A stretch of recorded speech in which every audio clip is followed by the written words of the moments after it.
Hello mga kabibig! Welcome back sa ating bagong YouTube channel. Ito ang pinakamaingay na YouTuber sa lahat ng YouTube. Ako si Kabibig, maglabak-labak na ta with evidence. Nakakahiya naman ito si Atty. Verhiligutan. Gusto niyang pahayain si Gina Acosta. Sinasabi niyang hindi po ba required sa SDO ang pagkakaroon ng common sense? Itong si Gina Acosta, sinagot si Ligutan. Sabi niya, may utak po ako, Your Honor. O, di ba? Ang galing ni Miss Gina. Ito talaga si Ligutan, no? Ay, ewan ko sa'yo, Ligutan. Gusto mo talagang magligot-ligot. Gusto mo talagang paepa. O, di, sinupalpal ka ni Gina Acosta. Huwag mo kasing pahiyain ang isang tao. Parang, alam nyo, parang minamaliit na si Gina Acosta. Parang sa isip nila ba, si Gina Acosta, boba, walang pinag-aralan, walang alam. Bakit ba ito kinuha ni BP Sara? Hindi nga marunong magtagalog, pati mag-English. Wow! Ang galing yung mag-conclude ha, ang galing yung maghusga ng tao. Kinuha siya ni BP Sara, it's because alam ni BP Sara paano siya magtrabaho. Baka itong si Mas Gina Acosta, mas magaling pang magtrabaho ni Atty. Ligutan. Di ba? Mas dedicated, mas committed sa kanyang trabaho. At wag yung namang ismulin si Miss Gina Acosta. Sabihan yung, hindi po ba required sa SDO ang magkakaroon ng common sense? Wow, grabe naman, no? Grabe naman si Ligutan. Parang sobrang believe sa sarili. Sobrang feeling siya na ang matalino, siya na magaling kasi lawyer siya. Huwag naman po yung pahiyain ang tao. Well, naintindihan namin kasi trabaho niyo bilang lawyer, kailangan yung pigain hanggat umamin itong si Miss Gina Acosta. Pero iba ang dating sa mga tao at iba ang dating ni Miss Gina Acosta. Alam nyo kung paano sinagot Miss Gina Acosta, may utak po ako, Your Honor. O, di ba? Sampal kay Ligutan.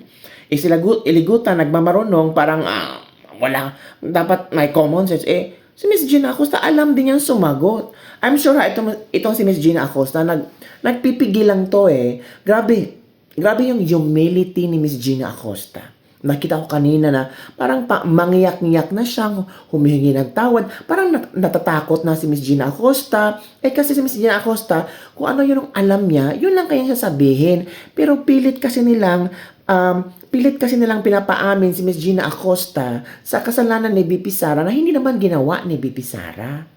So, paano aaminin ni Miss Gina Acosta kung walang kasalanan si BP Sara?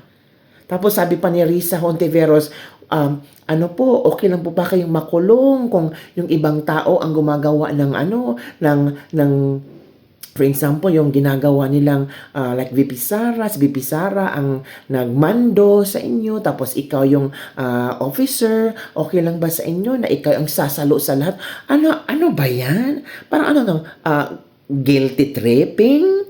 Or blackmailing na dapat ma-brainwash nyo si Miss Gina Acosta. Ano ba naman yan? Ano bang klaseng, ewan ko nga ba sa impeachment trial na ito. Gusto nang palabasin, halatang-halata na talaga nga gusto yung palabasin na si BP Sara may kasalanan. Wala namang notice of disallowance ang COA. Paano yan? Dapat doon tayo sa mga dokumentong nirelease. Walang notice of this. Pati confidential funds ni BP Sara nung mayor. Hinalukat nila.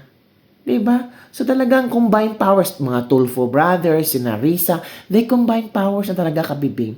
Para makuha nila si Gina Acosta, mind condition nila si Gina Acosta na, sige, Miss Gina Acosta, hindi ka masasabi ng katotohanan, ikaw ang makukulong, si BP Sara, hindi niya makukulong. Yun ang gustong ipa-point out nila kay Gina Acosta. Si Ligutan, madami yan, the prosecutor, yun ang gustong ilantad, iharap nila kay Miss Gina Acosta. Pero si Miss Gina Acosta, hindi, parang parang ito yung nalaman ko, ito yung katotohanan na bit-bit ko.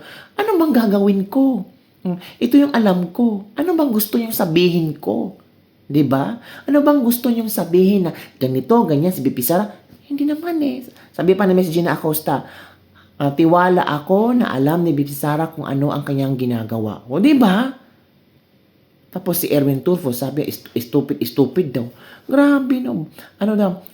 Blindly loyalty daw. Ano ba naman yan? Napaghalataan tuloy, di ba? O ito kabibigyan yung mga ibang mga videos na nakuha natin kanina.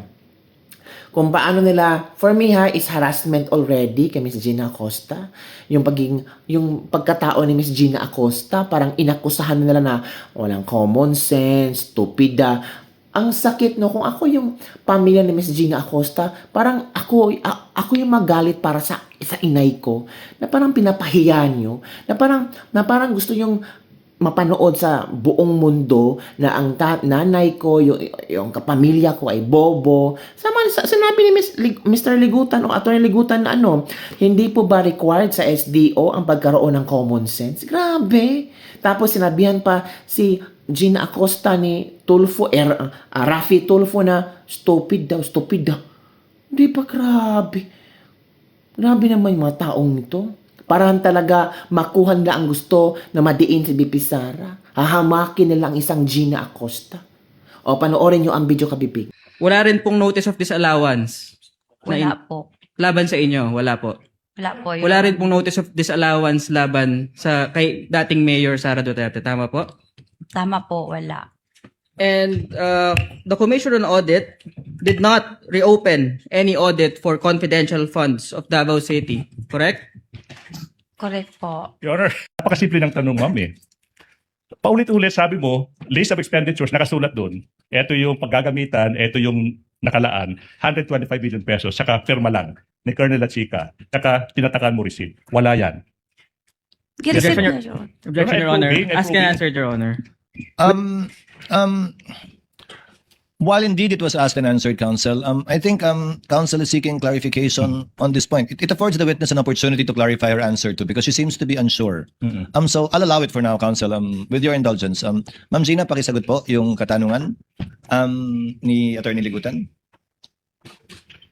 You want me to repeat the question? Gipa-receive ko siya, Your Honor. Ayun, exactly. Paulit-ulit po. I think alam po natin. Pina-receive po at internal yung papel na nagsasabing ni-receive. Hawak niyo po ba yun ngayon? May kopya po ba kayong dala ngayon? After po nakagawa na po ako ng liquidation, Your Honor, kinuha po ulit ni Security Officer La Chica, Your Honor. Kinuha na po niya, Your Honor, kasi nakaliquidate naman po kami. So Your wala Honor. na po sa kamay niyo, nasa kamay na po niya. Wala. Sa araw na yan, December 20, 2022, wala. Yes or no? Objection, Your Honor. Ask and answer, Your Honor. I'm asking for now. Actually, asked and answered already. I will have to sustain the objection Yes, with the counsel. That is already just for emphasis, and I think the witness has answered it I already. will continue, Your Honor. In cold cash, pera ng bayan. Objection, Your Honor. 2023. Misleading and ask and answer, Your Honor. It's 2023. already asked and answered, Your Honor. Counsel, I will have to sustain the objection, but on the ground that it is compounded, and if at all it is misleading, because the 375 million was not given one time to Colonel Lachica. I will break it down, Your Honor, please. You totaled it for her. Okay. Kindly modify. I will break it down. Para naman, sa first quarter ng 2023, binigay mo rin 125 billion pesos in cold cash to Colonel Lachica. Tama po ba? Ask and answer, Your Honor. I'm breaking it down. Gi-release ko po kay Security Officer kasi siya po ang itinalaga ng aming Vice President, Your Honor, at siya ang nakakaalam paano i-implement ang mga confidential activities, Your Honor. There you go again. Naharap ng ating mga senator judges, sa harap ng taong bayan na tinanggap nga ni Colonel Lachica yung 125 million pesos galing sa'yo. Your Ngayon. Honor. That's very clear. I would have to register a continuing objection to this line of questioning. Napakasimpleng tanong po, Your Honor. Considering that it's already asked and answered. Your Honor. Ngayon, Counsel, you're on a short leash. I think the witness answered already from the questioning of the presiding officer himself. Although I know and understand it's for emphasis, but it can only go so far. yes.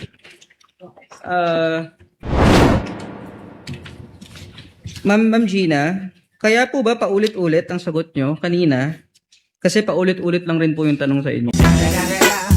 It's the motherfucking Eagle Double G. Objection, that's vague. I withdraw, Vague. Your Honor. Vague. Nice try, vague.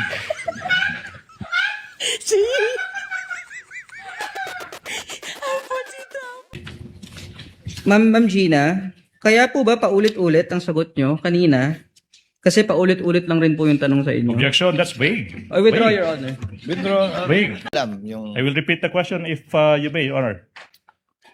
I think she understood the question, but mas- difficult to answer on her part, counsel, but I don't want to put words in the mouth of Yes, the Your Honor. witness. Malalim po ang Tagalog ni Attorney Lagutan po. Ma'am, it's ligutan. Okay now. Ay, sorry po. I'm sorry. I'm sorry, Your Honor. It's okay po. I'm sorry po. It's okay, ma'am. Sorry Okay. po. Sorry po. It's okay, ma'am. Okay, ma'am. Ma'am, I will repeat the question. Okay, so I've been practicing. Never akong naiinis. Never akong naiinis sa isang witness. Pero alam ko kung nagsasabi pa ng totoo yung isang witness o hindi. Pero yung na-strike yung modus claim po nila. Okay, oo. Modus, ibig sabihin yan sa English is method of procedure, yung nakagawian. So, walang ibang tawag dyan kung ito na yung nakagawian. Ito ha, this is academic ha. Pag sinabing ito na yung nakagawian gawin, tawag natin dyan is method of procedure, modus operandi. That's the Latin term.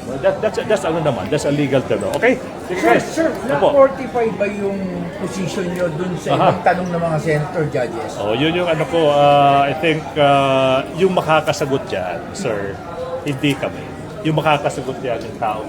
Kasi nga we are inviting yung mga tao, no, narinig nyo, nakita nyo yung ebidensya, kayo po yung may karapatan, may kapasidad na mag-conclude kung kapani-paniwala ba o hindi yung isang testigo. Nasa sa inyo yan. I'm not laying any value ha, pero alam natin kung yung isang testigo nagsasabi ng totoo o hindi. Yun yung tanong sa inyo, mga taong bayan. Maraming salamat. So yun na nga kabibig ang ating Dislibak-Lebak for today. So ikaw, ano ang iyong reaction sa mga ginagawa ng mga taong ito? Ako naawa ako kay Miss Gina Acosta. Pumunta siya doon bilang witness kung ano ang kinalaman, sinasabi niya. Ang napakaganda kay Miss Gina Acosta, no? Hindi siya nagsisinungaling. Alam niya kung ano ang kanyang trabaho. Alam niya kung ano ang kanyang responsibility. Alam niya as accountable officer, alam ko ito yung ginawa ko. Alam ko kung ano ang gagawin ko. Alam ko kung ano ang responsibilidad ko. At may tiwala ako kay VP Sara. Yun ang napakaganda ni Miss Gina Acosta. And at the same time, grabe yung respeto niya. Kahit sinabihan na siya stupid, sinabihan na siyang wala common sense. Talagang nirespeto pa rin niya ang mga taong ito. Diba? Grabe ang mga Bisaya. Bye. As in, talagang Miss Gina ako believe talaga ako sa iyo. Grabe yung respeto mo sa mga taong ito. I know, nanginginig ka, natakot ka, because hindi mo alam kung ano ba ang mga tanong nila, pero pinaniniwalaan mo at lang kinakapitan mo yung katotohanan na alam mo. With that, congratulations, Miss Gina Acosta. Nakuha mo ang simpatiya ng maraming tao. Nakuha mo ang what do you call, yung mga tao naaawa sa iyo. Naaawa in the sense na talagang parang nilait ka eh. Na dapat sana hindi ka nun. Dapat sana nirespeto ka bilang witness at bilang tao. Pero sabihan ka na stupida, wala ba kang common sense? Parang, kung kahit hindi ko kaano-ano sa Miss Gina Acosta, kahit na tinignan natin sa TV, nasasaktan tayo bilang Pilipino. Nasasaktan tayo bilang tao na yung itong witness na ito ay magsasabi ng katotohanan tapos pilit niyuyurakan ang pagkatao, mga kapipig. So ikaw, ano ang inyong komento? Don't forget to like, subscribe, and share this video. Bye everyone! See you next time!